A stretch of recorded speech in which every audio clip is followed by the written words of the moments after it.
বিএনপির কোনো লোকজন এই উচ্ছৃঙ্খল এবং বিশৃঙ্খল বা এই সন্ত্রাসী কর্মকাণ্ডের সাথে জড়িত নয়। দুই একটা ঘটনা ঘটেছে সেটা এই আমাদের জাতীয়তাবাদী দল বিএনপি যুবদল এই অঙ্গ সংগঠনের কেউ এই সাথে জড়িত না।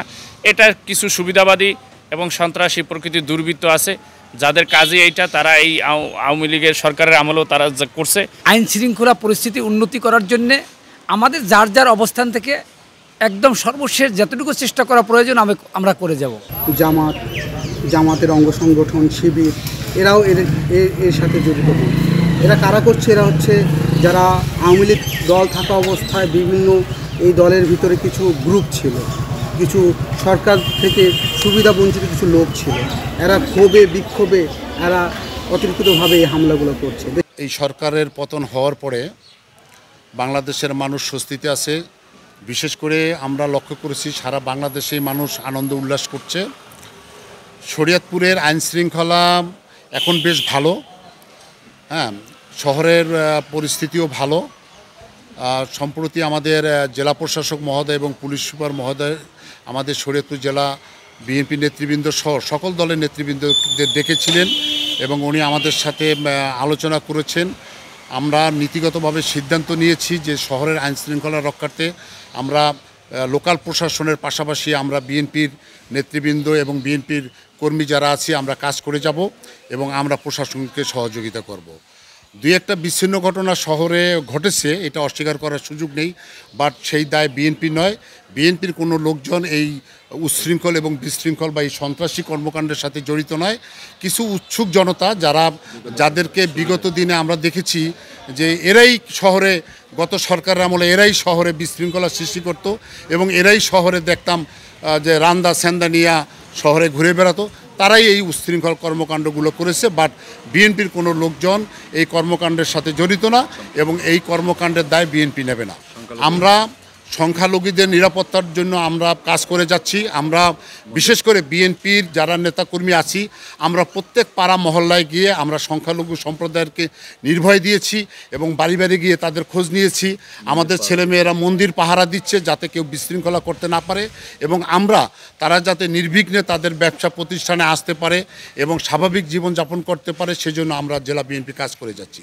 এবং আপনি দেখবেন যে আজকেও শরীয়তপুর শহরের মানুষ নির্বিঘ্নে শহরে বেড়াচ্ছে, ব্যবসায়ীরা ব্যবসা প্রতিষ্ঠান খুলে তাদের স্বাভাবিক কার্যক্রম পরিচালনা করছে। অর্থাৎ আমরা এটা বলবো এবং নির্দ্বিধায় বলবো যে আমাদের শরীয়তপুর শহরের আইন শৃঙ্খলা অনেক ভালো আছে। আমাদের শরীয়তপুর জেলা জজ কোর্টের বিচার ব্যবস্থা আলহামদুলিল্লাহ স্বাভাবিকভাবেই চলছে। তবে যেহেতু স্বৈরাচার সরকার এই দেশটাকে কুক্ষিগত রাখছিল এবং কি মানুষের মনে ভয়ভীতি সৃষ্টি করে রাখছিল, এই তাদের পতনের কারণে অনেক মানুষের স্বস্তি আসছে, কিন্তু পাশাপাশি কিছু মানুষের মনে হয়তোবা ভয়ভীতি কাজ করছে। এই কারণে কিছু লোক কম আসতেছে, কিন্তু আদালতের কার্যক্রম আমাদের সুন্দরভাবে সঠিকভাবেই চলছে এবং কি রবিবার থেকে খুব একদম সমস্ত সবাই উপস্থিতিতে আরও সুন্দরভাবে চলবে। শরীয়তপুরের আইনশৃঙ্খলা বাহিনীর পরিস্থিতি খুবই ভালো, আমাদের অপ্রীতিকর তেমন কোনো ঘটনা ঘটে নাই। দুই একটা ঘটনা ঘটেছে সেটা এই আমাদের জাতীয়তাবাদী দল বিএনপি যুবদল এই অঙ্গ সংগঠনের কেউ এই সাথে জড়িত না। এটা কিছু সুবিধাবাদী এবং সন্ত্রাসী প্রকৃতির দুর্বৃত্ত আছে যাদের কাজে এইটা, তারা এই আওয়ামী লীগের সরকারের আমলেও তারা করছে, তারাই এই কাজগুলো আসলে ঘটাইছে। এর সাথে জাতীয়তাবাদী দল বিএনপি বা জামাত বলি যারাই আছে তারা কোনোভাবেই জড়িত। গতকালকে আইনশৃঙ্খলা কমিটির মিটিংয়ে উপস্থিত থাকার সুযোগ হয়েছিল। আমরা সেখানে যুবদল, ছাত্রদল, মূলদল এবং বিভিন্ন রাজনৈতিক সংগঠন সেখানে আইনশৃঙ্খলা কমিটির মিটিংয়ে তাদেরকে আশ্বস্ত করা হয়েছে শরীয়তপুর আইনশৃঙ্খলা পরিস্থিতি উন্নতি করার জন্যে আমাদের যার যার অবস্থান থেকে একদম সর্বশেষ যতটুকু চেষ্টা করা প্রয়োজন আমরা করে যাব। আর যুবদল গতকালকেও আমরা রুদ্দুকর ইউনিয়নে, তারপরে পৌরসভা 7 নম্বর ওয়ার্ডে যুবদলের তরফ থেকে কিন্তু 2টি সভা আয়োজন করা হয়েছিল। সেখানে আমরা যুবদলের পক্ষ থেকে ডংসারও হয়েছে, সেখানে আমি যদিও যাইনি, কিন্তু আমরা চেষ্টা করেছি এবং পরিষ্কারভাবে বলেছি এই রাষ্ট্রীয় সম্পদ রক্ষা করার জন্যে আমাদের প্রিয় নেতা, আগামী দিনের রাষ্ট্রনায়ক, তারুণ্যের অহংকার বিএনপির ভারপ্রাপ্ত চেয়ারম্যান জনাব তারেক রহমান যে নির্দেশ দিয়েছেন এবং আমাদের নেত্রী সাবেক 3বারের প্রধানমন্ত্রী, বাংলাদেশের প্রথম মহিলা প্রধানমন্ত্রী, তিনি নির্দেশ দিয়েছেন হাসপাতালে বসে জাতির উদ্দেশ্যে তিনি যে ভাষণ দিয়েছেন গতকালকে, সেখানে তিনি বলেছেন যে দেশে শান্তি শৃঙ্খলা আইনের শাসন, ন্যায় বিচার এবং মানুষের জানমালের নিরাপত্তা দেওয়ার জন্য দলের নেতাকর্মীদের নির্দেশ দিয়েছেন। সেভাবে আমরা অক্লান্ত পরিশ্রম করে যাচ্ছি। আমরা আশা করি গতকালকের পরে আর নতুন কোনো ঘটনা ঘটে নাই।